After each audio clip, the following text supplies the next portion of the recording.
Hi అండి. నమస్తే. Welcome back to Shannu's kitchen. Shannu's కిచెన్‌లో 90s సిరీస్‌లో ఇవాల్టి రెసిపీ వచ్చేసి టమాటో శనగపప్పు కూర. ఇది ప్రిపేర్ చేసుకోవడానికి నేను కుక్కర్‌లో అయితే ప్రిపేర్ చేస్తున్నాను. ఈ కర్రీ ప్రిపేర్ చేసుకోవడానికి ఫస్ట్ ఒక కుక్కర్ తీసుకోండి. అందులో ఒక 3 టేబుల్ స్పూన్ల వరకు ఆయిల్ వేసుకోండి. ఆయిల్ కొంచెం హీట్ అయ్యాక ఒక మీడియం సైజ్ ఆనియన్‌ని ఈ విధంగా స్లైసెస్‌గా కట్ చేసుకొని వేసుకోండి.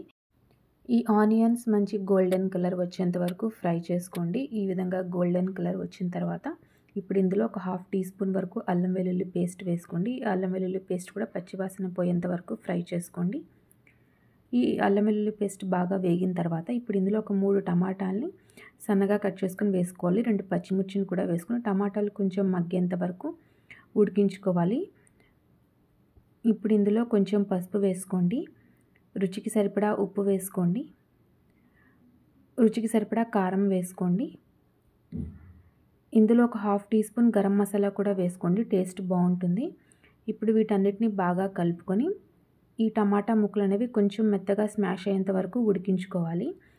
సన్నని ఫ్లేమ్ మీద మూత పెట్టి ఉడికించుకోండి. మధ్య మధ్యలో కలుపుతూ ఉండండి. కొంచెం టమాటాలు ఉడికిన తర్వాత ఇక్కడ నేను 1½ గ్లాసు చిన్న టీ గ్లాస్తో 1½ గ్లాసు శనగపప్పుని ఒక గంట పాటు నానబెట్టి పెట్టుకున్నాను.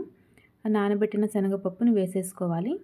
ఈ శనగపప్పు వేసిన తర్వాత కూడా ఒక 2 నిమిషాల పాటు బాగా ఉడికించుకోవాలి. వెంటనే వాటర్ పోయకుండా ఈ విధంగా ఇందులో ఉన్న వాటర్ మొత్తం ఇంకిపోయేంత వరకు ఉడికించుకున్న తర్వాత మాత్రమే వాటర్ పోసుకోవాలి. ఇప్పుడు ఇందులో కొంచెం కొత్తిమీర కూడా వేసుకొని ఒకసారి బాగా అంతా కలుపుకోండి. వాటర్ ఏమీ లేకుండా ఈ విధంగా వీడియోలో చూపిస్తున్న కన్సిస్టెన్సీ అయితే వచ్చేంత వరకు బాగా కలుపుతూ ఉడికించుకోండి. ఇప్పుడు ఇందులో వాటర్ యాడ్ చేసుకోవాలి. ఒక హాఫ్ గ్లాస్ వరకు వాటర్ యాడ్ చేసుకోండి.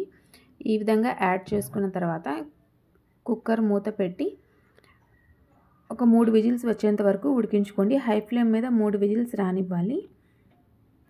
3 విజిల్స్ వచ్చిన తర్వాత ఎయిర్ అంతా పోయాక మూత తీసి చూస్తే కనుక మనకి కర్రీ అయితే ఈ విధంగా రెడీ అయిపోతుంది. వాటర్ ఏమైనా ఎక్కువ ఉన్నాయి అనిపిస్తే కనుక స్టవ్ ఆన్ చేసి మీడియం ఫ్లేమ్ మీద వాటర్ అంతా అబ్జర్వ్ అయ్యేంత వరకు ఉడికించుకోండి. ఉప్పు కారం ఏమైనా తక్కువ అయితే కనుక ఈ పాయింట్లో యాడ్ చేసుకోవచ్చు.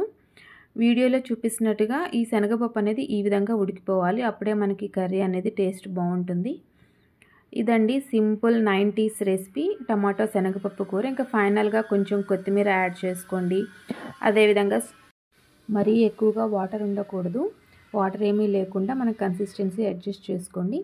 ఫైనల్గా ఇందులో కొంచెం ధనియా పౌడర్ కూడా యాడ్ చేసుకోండి. ఒక హాఫ్ టీ స్పూన్ టేస్ట్ బాగుంటుంది. ఇప్పుడు ఒకసారి బాగా మిక్స్ చేసుకుని స్టవ్ ఆఫ్ చేసేసుకోండి. టేస్టీ శనగపప్పు టమాటా కర్రీ రెడీ. ఈ 90s సిరీస్ రెసిపీ కనుక మీకు నచ్చినట్టయితే షన్నూస్ కిచెన్ని లైక్ చేయండి, షేర్ చేయండి అండ్ సబ్స్క్రైబ్ చేయండి.